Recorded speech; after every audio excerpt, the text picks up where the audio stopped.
Welcome and welcome back, everybody. Tia here, and exciting news. Just this past week, the channel hit 2,000 subscribers.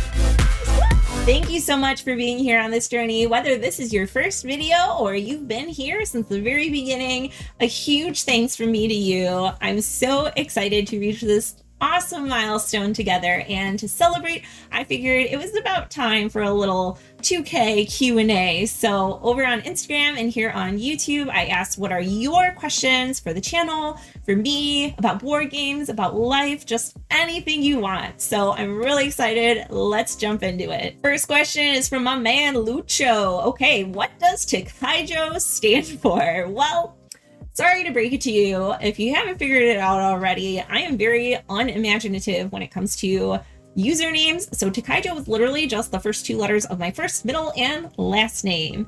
And he asks, how did the channel get started? So if we want to go all the way back, starting in 2019, there were a lot of board games on Board Game Geek that I noticed didn't have a lot of visual representation. Some games that were some of my favorites that just had like one or two pictures up there. So I got into photography back then. We played around with a little bit of a blog and started getting on Instagram. That shut down though around the beginning of the pandemic, and then towards the, I want to say tail end, but hello. 2 years ago, I did a little bit of streaming on Twitch and dabbled with that.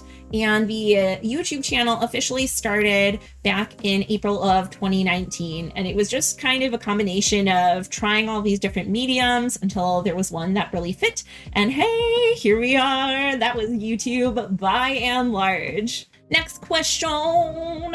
How many games do I have? And when did I start my collection? Ooh, okay. Well, I'm a little... Let me just bring up Board Game Geek here. So my official date at which I think I really started my collection, I would say would be in late summer of 2015. That's when I did my first plunge in and was like, you know what? All the online retailers just doing a batch order, just getting anything that I want. And starting the collection other than one or two little games. So my Board Game Geek says that I'm currently at, oh gosh, 946 games, but 337 are expansions. So if we do calculator math, that means that I'm at 609 unique games. But there are two sitting on the stairs right now that UPS just dropped off. So 611 unique games, I suppose. And moving right along from that, let's not linger on that too long. What is my job? Where do I live? So I teach music and I live in the USA. Next question from my boy Jordan. What was the first game in my collection? So I guess officially in terms of modern board gaming, it was probably Choreo, which I got while I was in Korea with my family. And that was the first game that like really got me excited about board gaming and made me want to invest more in the hobby once I found out what a wide, vast array of games there were. Next question. Also about games. It's almost like we run a board game channel here. With such a large collection of games, do I know options for insuring them? So currently our board games are insured under house insurance, which thank you for the reminder because it's been a very long time since I've updated that. Do my coworkers know about my YouTube channel? Do I get to share games with people outside of family and friends? So outside of family and friends, I do like to always make new friends. So I guess I don't consider them to be like strangers, but anytime if I go to a convention or to a game store, I'm definitely somebody who likes to just go up to random people and be like, yo, you want to play games? You want to talk about games? But then obviously we become friends because they're amazing. I'm amazing. Duh. I'm just kidding. I don't really socialize with a lot of my coworkers. A lot of my social time is dedicated to like friendships outside of work. But I do have one coworker who's also done YouTube and all of that type of stuff, being that he is an artist. So we talk about it pretty frequently. All right. The next two questions are somewhat similar. So where am I from more specifically? So I am from the Chicago suburbs. I've lived in the Midwest pretty much my entire life outside of like 6 months in Virginia. So if you're wondering, that's apparently where this accent comes from. I don't think I have that bad of an accent, but then I have people tell me that I say like milk or egg weird, which I mean, I don't know. All right. John asked, did I hear Patreon? So as far as how my brain works, I already have a hard time delineating hobbies as like fun things it's very easy for me to kind of go overboard and turn things that aren't work into work. So even with things how they are now, I'm really trying to hold back from getting too hard on myself about like deadlines and being a perfectionist. So for my anxiety and for my peace of mind, no Patreon. Extra content seems like it would be a little more stressful. And even if there wasn't extra content, which y'all are lovely people, I know that there would never be any pressure, demands, or like death threats. Or like, you promised a video every week, where's my video? But it like does add a level of anxiety for me, even if it's not coming directly from y'all.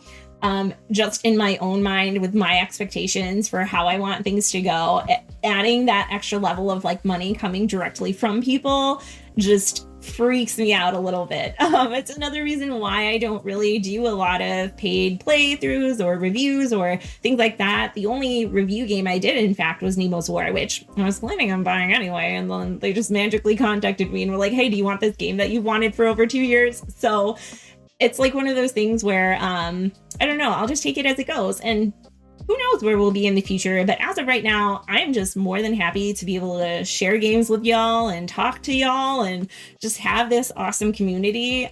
So thank you for being here, and keep your money, buy more games.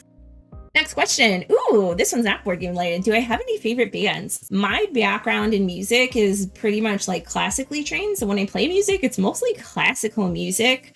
I am a big fan of some of like the piano grades like Chopin and Liszt as far as like playing music goes. And for harp, I really love Grand Genie, just beautiful. As far as more like popular music and things, my favorite band growing up was Under Oath, so I always check in with them. And more recent bands, I really do like the Wombats. I am a pretty big Glass Animals fan, although the newest song that I heard from them, it's a little poppy for me. What games would I recommend for someone who's getting into solo gaming, but that's not too complex? Well, a great place to start for that over on Table Knots. I shot a video with Max and Doolin. I'll put a link up in the card on one of these sides on some solo starting games. One of the games that I really wanted to put on the list, but it eked out just barely, is Lux Eterna. It's actually the first video that I uploaded here on YouTube. And so that would be a really great one to start with. It's also back in print now and available at least in the US. I'm assuming in the UK as well with a second printing. So this is a great time to pick it up. Hey, the next one is a twofer. Am I into board game and card game design? It is something that I'm very interested in. I've thought about it a lot. I've gotten some designs out and like play tested, but it's never been to a point where I felt really satisfied with it. I think there's just so much amazing content. There's so many amazing designers, and just in terms of the logistics, I think the biggest holdup was really the art and production. Those steps are very pricey, and it's a lot of commitment to ask of other people. As of right now, I'm just enjoying creating content here on YouTube and just playing games. Speaking of which, I do have new content or series ideas for 2022. My mind is always racing. I have like a notebook. It probably looks like, you know, like Charlie Kelly with the billboard, and it's like how I think I look talking about board games, how I actually look, and it's like the crazy connections, beautiful mind kind of stuff. I feel like that's what my notebook looks like for my YouTube ideas. Right now I'm just limited by time and based on my lack of technical ability with the camera and editing. So I'm learning each time I make a video. So hopefully in the near future, I'll be able to execute some of those ideas to the level that I want to. All right, what is my dream theme and mechanism combo? And is there a game that exists? So I wouldn't say that there's just one thing. I really love variety. Honestly, just anything that has dark high fantasy theme, that has solid mechanics, I'm down for. Anything with a weird, out there, unique theme, I'm down for. Like, one of the games that I got most excited for over the pandemic was a game called Garden Eel Go. You got like a little bunny man and these other little critter friends that dive to the bottom of the sea and harvest garden eels to put in their garden eel museum. What? Anything stupidly cute, anything dark high fantasy, anything out there that I haven't seen before, I'm definitely into. So I can't pick just one little point on the Venn diagram. It's like everything everywhere. And the second follow-up question, is there a theme or mechanism that I will refuse to play? Not outright. I'm down to try any... Oh, okay. I should watch my words here. I'm down to try just about anything once. I would say that the mechanic that I'm least excited for, and the one that I've said no to on several occasions, is anything that's heavily reliant on area control. The biggest part is I'm not a huge fan of games that allow for a high degree of kingmaking or anything of that nature, where that's part of the game. So like negotiation and area control are not the things that really excite me about games. I have to definitely be in the right mood to play them, but I am interested in trying those games, just not playing them all the time necessarily. Okay, next question, bunnies. So in case y'all don't know, we have two bunny rabbits, Shelly and Max. Shelly was adopted in January of 2021, and then Max was adopted 2 months later in March. We actually took Shelly speed dating to a local rabbit shelter. It was so cute. And Maximus was the one that she picked.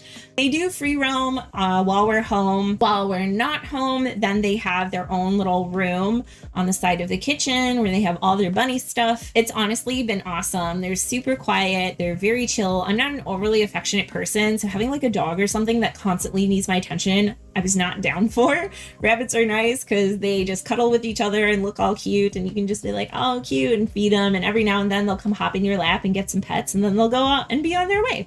So it's really great. I would say the only thing, they do chew everything, and I mean everything. So just making sure that you bunny proof is really, really important.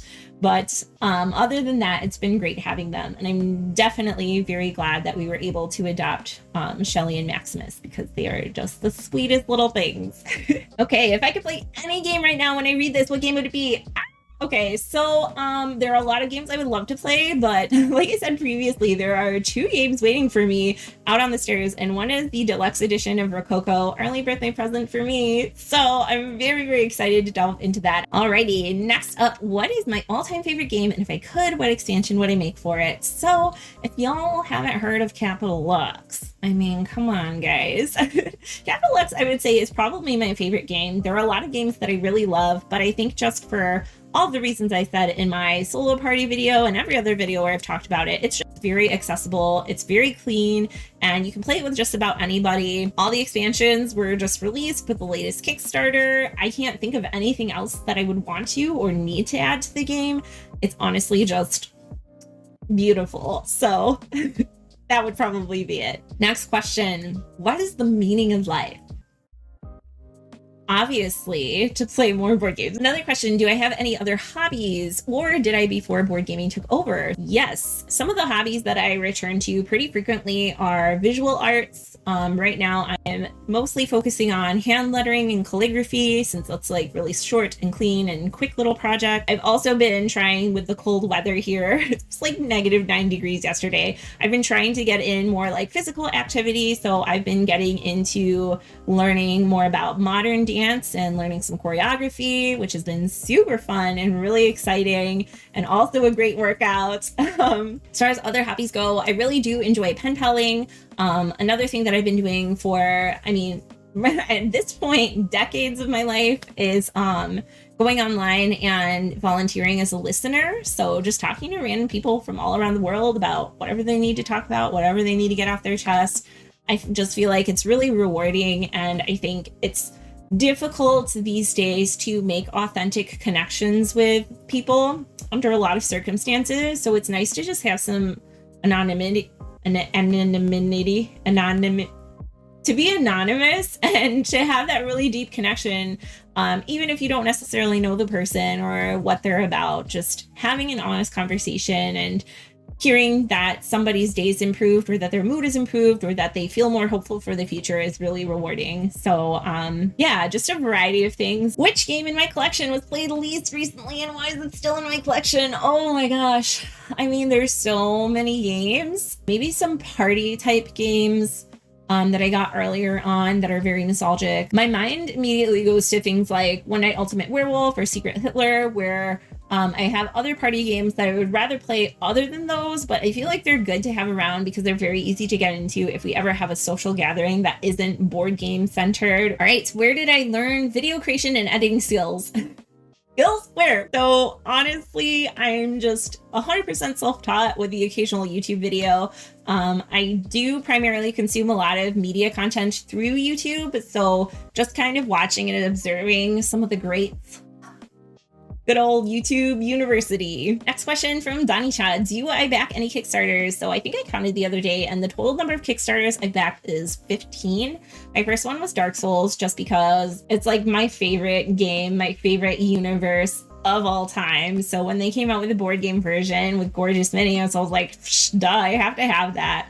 All the Kickstarters I've backed since then have been very small. The most recent one that I backed was Collab, because they had a $6 add-on for Palm Laboratory, which is like a sequel to Palm Island. So I'm very excited for that one. And her other question is, how do I manage planning and scheduling out my content? So I don't.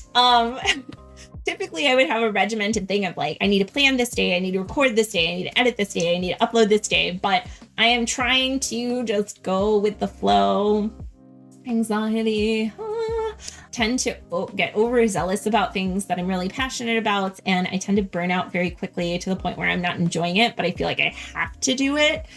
If that makes sense. I don't know if y'all have experienced that before, but it sucks. So I'm really just trying to go with the ideas that come as they come and create things in a way that makes sense with my schedule and doesn't stress me out too much. Hopefully that's acceptable. Thank you for being here. So what is my favorite German board game? Ooh, there are so many good ones. How am I supposed to pick just one? I mean, one that comes to mind that I know is like very German, I think, is Rajas of the Ganges. And especially just because the first player piece is the start player elephant, which in German, I believe, is Starterspieler Elefant, which is all one word. And we always make that joke. So I don't know. That's the first one that comes to mind. And which story-based game would I recommend? I'm not a big story-based game person. If you're really looking for story, the only one that I've played through in its entirety and have loved is Grimslingers. I'm really looking forward to playing through Northern Territories once we finally have the group set up. I mentioned it in a video that I shot with Side Game LLC with Mackenzie on universes I'd like to live in. That universe is just so rich. Like Stephen Gibson's Mind, oh, it's amazing. The art is amazing, and like I've literally never had a game make me laugh and cry within the same like campaign arc. And do I know any games that reflect diversity? So there are definitely a lot more games. I know the one deck dungeon games like all feature female roles. Res Arcana has released alternate mage packs which feature rules for different genders. I know that Bullet Heart has a character who is in a wheelchair, and I've seen that Atlantis Rising, the second edition at least, has a character who's also in a wheelchair. So I think it's becoming a lot more of a popular thing, which is really, really awesome to see. Okay, next question. Any out of print or hard to find Grail games I'm looking for or have found? Potato Man doesn't count. I have Potato Man now. We got it at the Fair Game Garage sale, which we did a vlog on. You can check that out. But in addition to that, actually, let me check my wish list since I have Board Game Geek up here. Another one that I was looking for a really long time was Where Am I, which has a little tea set and everything. It's based on Alice in Wonderland. Okay, so let's see. I have some like weird Japanese games here, like Kamakura Collection, Cat in the Box. I'm interested in My Favorite Things. Other games, oh yes, okay, here we go. So Limes, I'm really interested in, a little solo tiling game. Marrakesh from 1996, not any of the newer ones. I know one that I'm always on the lookout for is the Ancient Terrible Things, the Lost Charter expansion. It's not a need, but it's a want, you know? Once I find a copy, probably never. I've heard that Witness is really fun. I want to try that at some time. And the other big one I would probably say is the Unearthed promo card set. And this is annoying because it came out when the game came out.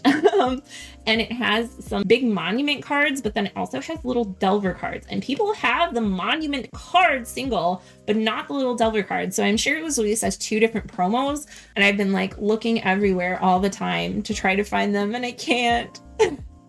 If anybody has a hookup in Brotherwise Games or has the Unearthed promo cards, please, I will be your best friend. Like, I love that game so much. I just want the like more freaking cards for it. Come on.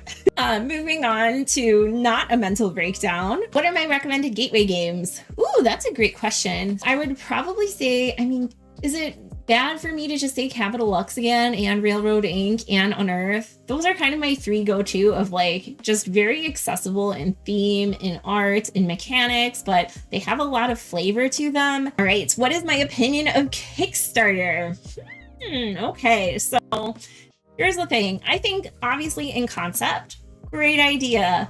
In actuality and practice, not so sure. I do appreciate that the quality of games has risen, but I think it's getting to a point for me personally where it's just over the top excessive. I'm a completionist. It gives me anxiety to not have everything for a game, but there's even a point where I'm just like, nah, enough's enough. That's too much stuff. And in some ways, I think it's great for people who want to collect that particular game, but for somebody like me who likes a lot of versatility and a lot of variety in my game collection, it turns me off of games that I think I would actually really enjoy. When I see a Kickstarter and I hear a concept for a game that I'm intrigued in, and I click on the Kickstarter and it's just minis, like 20 expansions, metal coins, playmats, all this stuff, like all this excess, it just seems wasteful. And then it makes me question, like, well, was the focus on the mechanics of the game and making that solid, or was the focus on the production and just getting as much money as possible? That's too much money, because with that $100 I could spend on a Kickstarter, I could literally get an entire order of like 5 to 10 games from a store and have that many games as opposed to like one super blinged out game. On the other hand, though, it is really nice to be able to support publishers directly, like Button Shy stuff. It's like $12, guys, come on. And so getting like a first in on the games and being able to support smaller publishers who have done good work in the past and like know what they're about, I think that part's awesome. But it's not a platform that I use regularly. Oh, hey, speaking of Capital X 2, what since making the solo party video, where I stated that I have not tried any of the expansions other than the solo mode, obviously, I still have not delved into the expansions. And it's not that I haven't played the crap out of Capital Lux since making that video. It's honestly just that the base game powers are so good. Honestly, I just still get so excited to play Capital Lux, like butterflies in my stomach, guys. Honestly, I get emotional about this game, okay? That I haven't ever been like, man, I feel even a little bit bored. Maybe we should try something new. It's like, no, just straight up, just as is.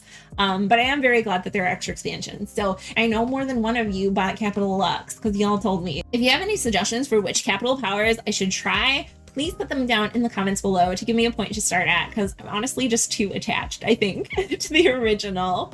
But yes, I am looking forward to trying them. All right, so when am I going to make a video of my top 50 games? Oh my gosh, it's already hard enough to make weirdly specific videos and to rank games. Do you guys know how hard that is? Even if it's like 5 games and I have to rank them, it's so hard for me to choose. So thinking about doing a top 50, or like people do like my top 100 games, I'm like, ow, why? How do you do that? It blows my mind. So I don't know. What are my favorite games at each player count? Oh, that's a great question. I'm not going to think too hard about it. Solo game, I'm going to say, oh God, I don't know. Remember when I said I wasn't going to think too hard about it? I honestly cannot pick just one. They're so good. The first one that came to mind was Lux Eterna because I just talked about it. So I'm just say Lux Eterna. 2-player game, Hanamikoji. Pretty much no contest there. Favorite 3-player game? That's a weird one. Favorite 4-player? Oh gosh, I don't know. I'm just going to say the ones that come to mind. Favorite 4-player game? I'm going to say Coimbra right now. Favorite 5-player game, Capital Lux 2 Generations. Favorite 6-player game, I'm gonna go with 6-player Shelf, Where Are You? Maybe Root, I don't know. Favorite 7+ player game, big party game-ish type thing, I'm gonna say Railroad Inc. Did I do it? Is that a good? And if I could meet anybody in the board gaming community, who would it be? Oh my gosh, you guys, these questions. Everybody. I know if I go to a big convention that there are a bunch of people there. Like, I know people that have met King Klinko. I would love to meet him because I love his games. Obviously, Kwanchai Moria. Duh. I'm sure it would be a hot mess though, like honestly. Shadi Torbay is another one that just like the board game music connection. I mean, come on. I don't watch their content a lot anymore, but I would love to meet Z Garcia from the Dice Tower. He's kind of the person that when I was first getting into the hobby and I didn't have any friends to like reel me in, his more unique taste in games for their older content really aligned with my tastes and helped me discover a lot of games that I really love. So that would be pretty cool. Another person I love, Antoine Bauza, would love to meet him. Lorenzo Silva and Hjalmar Hotch, Christian Oatsby and Elo Swenson, creators of Capital Luck. And like my brain is still going with all these designers and all these amazing artists and all these amazing like publishers and just people and just like, I mean, I don't know. Recently I played Tokyo, Gino and Bikey. I would love to meet Jordan Draper. His designs are so unique. Like there's just so many people. It's overwhelming. All right, next question, a little bit easier. What is my go-to? I've got 20 minutes to kill game. If I'm by myself, probably Railroad Inc. If I'm with other people, Capital Lux 2. Next question, how many games are on my shelves? Answered that in one of the first questions. How many are played and how many are unplayed? So that is a great question because I actually have a very fun video coming up. We'll see when. The timing on the video, I have no idea because it's dependent on other important timing board gaming things. And I know I'm being very vague, but if you've been following me on Instagram, you probably have a guess as to what this video might be covering. So yeah, I'm very excited for it. Stay tuned for that. And I believe that is all the questions that we had. So thank you again for being here for this awesome milestone of 2,000 subscribers. Like, man, I don't know. I know in social media terms, that might not be a big number, but literally just it's got 3 zeros. That is a big number. So thank you again so much for being here. Thank you for all of your wonderful questions and support.